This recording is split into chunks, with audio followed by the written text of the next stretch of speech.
A major ruling from the U.S. Supreme Court today on the issue of whether the current map of Texas congressional districts discriminates against minorities. Right, today's ruling basically upholds the legality of keeping those districts the way they are, and that's despite a lower court ruling that the current configuration is racially discriminatory. Rudy Trevino reports local reaction on both sides has been swift.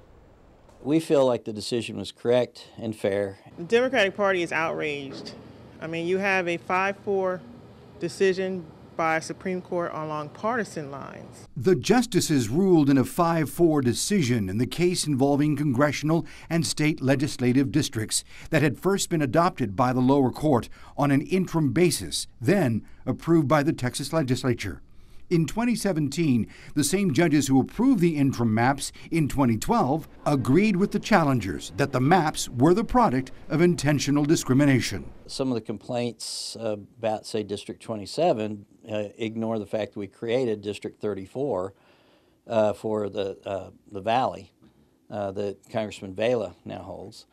And so, so it's created a whole new Democrat district, and I don't see what their complaint is. We don't understand why they could not find intentional discrimination when all the other lower courts in state and federal court found discrimination, and it's not a very easy case to bring in the first place.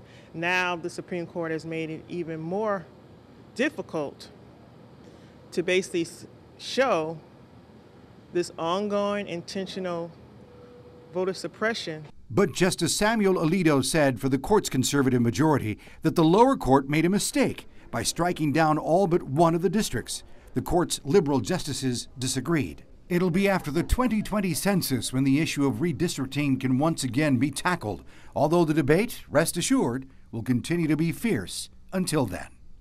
Rudy Trevino, 3 News. All right, Rudy, thank you. Bill Vesey here now with another